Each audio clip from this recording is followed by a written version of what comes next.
America British Dutch നാവികരെ പരിശീലിപ്പിക്കുന്നതിനായി ഒരു പുതിയ NATO Arctic യുദ്ധകേന്ദ്രം സ്ഥാപിക്കാനുള്ള പദ്ധതി നോർവീജിയൻ പ്രതിരോധ മന്ത്രാലയം അടുത്തിടെ പ്രഖ്യാപിച്ചത് ഇപ്പോൾ നടന്നുകൊണ്ടിരിക്കുന്ന യുദ്ധങ്ങളുടെ ഗതി മാറ്റുമെന്ന് ഉറപ്പായിരിക്കുകയാണ്. യുക്രൈൻ സംഘർഷവുമായി ബന്ധപ്പെട്ട് അമേരിക്കയുടെ നേതൃത്വത്തിലുള്ള സൈനിക സംവിധാനമായ നാറ്റോയും റഷ്യയും തമ്മിലുള്ള സംഘർഷം രൂക്ഷമായ സാഹചര്യത്തിലാണ് ഈ പ്രഖ്യാപനം നടന്നിരിക്കുന്നത് എന്നതാണ് സംഗതിയുടെ ഗൗരവം വർദ്ധിപ്പിച്ചിരിക്കുന്നത്. തന്ത്രപ്രധാനമായ റഷ്യൻ തുറമുഖമായ മർമാൻസ്കിൽ നിന്നും നൂറുകണക്കിന് കിലോമീറ്റർ അകലെയാണ് പുതിയ ഹബ്ബ് നിർമ്മിക്കുന്നതെന്നാണ് വാർത്തകൾ. ഏറെ പ്രാധാന്യമുള്ള ഈ സൈനിക നാവിക താവളം 2026ഓടെ പൂർണ്ണമായും പ്രവർത്തനക്ഷമമാകുമെന്നാണ് വിലയിരുത്തൽ. യുക്രൈനിന്റെ നാറ്റോ അംഗത്വത്തെ ചോദ്യം ചെയ്ത റഷ്യ നാറ്റോയുടെ പുതിയ നീക്കത്തെ ഗൗരവമായാണ് വീക്ഷിക്കുന്നത്. അതുകൊണ്ട് തന്നെ ഈ പദ്ധതി തടസ്സപ്പെടുത്താനുള്ള സാധ്യതയും ഏറെയാണ്. ആർട്ടിക് പ്രദേശം ഇപ്പോഴും താരതമ്യേന പര്യവേക്ഷണം ചെയ്യപ്പെടാത്ത പ്രകൃതി വിഭവങ്ങളുടെ, പ്രത്യേകിച്ച് എണ്ണ, വാതകം, സമുദ്രജീവികൾ എന്നിവയുടെ സമ്പന്നമായ ഒരു ശേഖരമായ അംഗീകരിക്കപ്പെട്ടിരിക്കുന്നത്. അതുകൊണ്ട് തന്നെ നാറ്റോയുടെ പുതിയ നീക്കം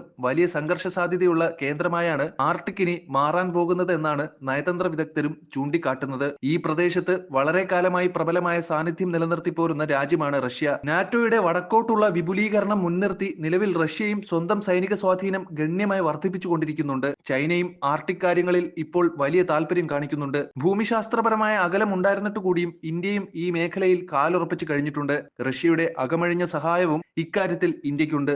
ചൈനയുമായും റഷ്യയുമായും അമേരിക്കയുടെ ഏറ്റുമുട്ടൽ വർദ്ധിച്ചതോടെ ഈ രണ്ട് ശക്തികളും ആർട്ടിക് കാര്യങ്ങളിൽ കൂടുതൽ സഹകരണവും ഏകോപനവും വളർത്തിയെടുത്തിട്ടുണ്ട് എന്നതും ഒരു യാഥാർത്ഥ്യമാണ്. ഭൂമിയുടെ 1/6 ഭാഗവും ഉൾക്കൊള്ളുന്ന ആർട്ടിക് പ്രദേശം ഉത്തരധ്രുവത്തെ വലയം ചെയ്യുന്നതാണ്. കൂടാതെ 20 മീറ്റർ വരെ കട്ടിയുള്ള മഞ്ഞുപാളികളുടെ വിശാലമായ വിസ്തൃതിയാണ് ഇതിന്റെ പ്രധാന സവിശേഷത.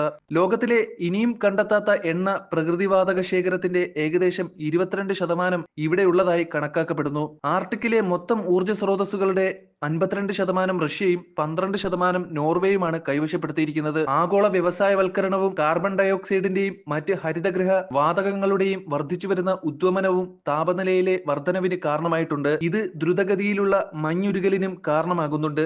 2024 ആർട്ടിക് സമുദ്രത്തിലെ മഞ്ഞുപാളികളുടെ ഏറ്റവും കുറഞ്ഞ വ്യാപ്തി 4.28 ദശലക്ഷം ചതുരശ്ര കിലോമീറ്ററായാണ് രേഖപ്പെടുത്തിയിരിക്കുന്നത്.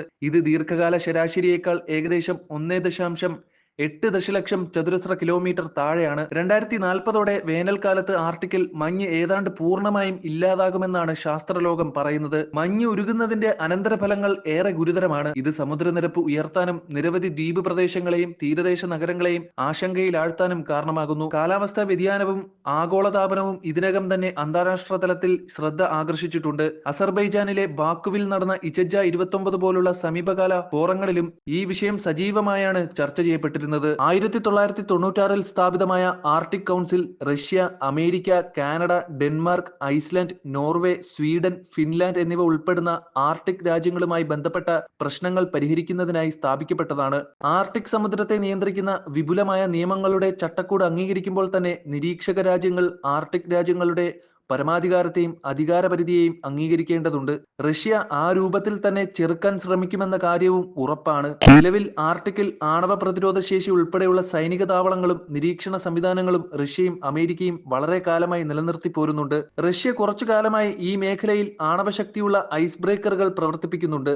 റഷ്യയും അമേരിക്കയും നോർവേയും തമ്മിലുള്ള ആർട്ടിക് മിലിറ്ററി എൻവയോൺമെന്റൽ കോഓപ്പറേഷൻ കരാർ ചില സോവിയറ്റ് അമേരിക്കൻ ആസ്തികൾ ഡീകമ്മീഷൻ ചെയ്യാൻ സഹായിച്ചെങ്കിലും മറ്റ് രാജ്യങ്ങളിൽ നിന്നും വർദ്ധിച്ചു വരുന്ന താൽപര്യങ്ങൾ ഈ രണ്ട് പ്രധാന ശക്തികൾക്കിടയിലെ ഒരു പുതിയ ശീതയുദ്ധത്തിനാണ്. റഷ്യയും അമേരിക്കയും നോർവേയും തമ്മിലുള്ള ആർട്ടിക് മിലിറ്ററി എൻവയോൺമെന്റൽ കോഓപ്പറേഷൻ കരാർ ചില സോവിയറ്റ് അമേരിക്കൻ ആസ്തികൾ ഡീകമ്മീഷൻ ചെയ്യാൻ സഹായിച്ചെങ്കിലും മറ്റ് രാജ്യങ്ങളിൽ നിന്നും വർദ്ധിച്ചു വരുന്ന താൽപര്യങ്ങൾ ഈ രണ്ട് പ്രധാന ശക്തികൾക്കിടയിലെ ഒരു പുതിയ ശീതയുദ്ധത്തിനാണ് വഴിമരുന്നിട്ടിരിക്കുന്നത്.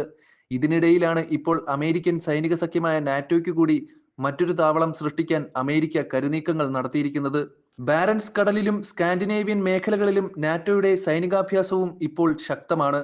റഷ്യയെ പ്രകോപിപ്പിച്ച് വീണ്ടും മറ്റൊരു സംഘർഷത്തിലേക്ക് ലോകത്തെ തള്ളിവിടാനുള്ള ശ്രമമായി മാത്രമേ ഈ നീക്കത്തെ വിലയിരുത്താൻ കഴിയുകയുള്ളൂ. നാറ്റോയുടെ നീക്കം മുൻകൂട്ടി കണ്ട് റഷ്യ ഇതിനകം തന്നെ സോവിയറ്റ് കാലഘട്ടത്തിലെ നിരവധി സൈനിക താവളങ്ങൾ പുനരുജ്ജീവിപ്പിക്കുകയും അതിന്റെ നാവിക കഴിവുകൾ നവീകരിക്കുകയും ചെയ്തിട്ടുണ്ട്. ഇപ്പോൾ ഡീസൽ ഉപയോഗിച്ച് പ്രവർത്തിക്കുന്ന 30 കപ്പലുകൾക്കൊപ്പം 7 ആണവശക്തിയുള്ള ഐസ് ബ്രേക്കറുകളും മേഖലയിൽ പ്രവർത്തിപ്പിക്കുന്നുണ്ട്. അമേരിക്കയും ചൈനയും വെറും 2 ഡീസൽ ഐസ് ബ്രേക്കറുകൾ മാത്രമാണ് നിലവിൽ പ്രവർത്തിപ്പിക്കുന്നത്. 2013 മെയ് മാസത്തിൽ ആർട്ടിക് കൗൺസിലിൽ സ്ഥിരം നിരീക്ഷക പദവി നേടുന്ന 11ാമത്തെ രാജ്യമായാണ് ഇന്ത്യ മാറിയിരിക്കുന്നത്.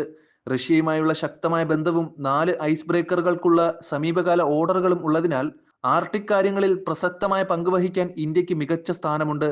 ഇന്ത്യ സജീവമായി ഇടപെടുകയും ആർട്ടിക് മേഖലയിൽ കാലുറപ്പിക്കുകയും ചെയ്താൽ അത് റഷ്യൻ ചേരിക്കാണ് കൂടുതൽ കരുത്താകുക. ഊർജത്തിന്റെയും ധാതുക്കളുടെയും സുപ്രധാന സ്രോതസ്സായി ആർട്ടിക് പ്രദേശത്തെ ചൈന വീക്ഷിക്കുമ്പോൾ സംഘർഷത്തിന് പകരം സഹകരണ സമീപനമാണ് ഇന്ത്യ പ്രതീക്ഷിക്കുന്നത്.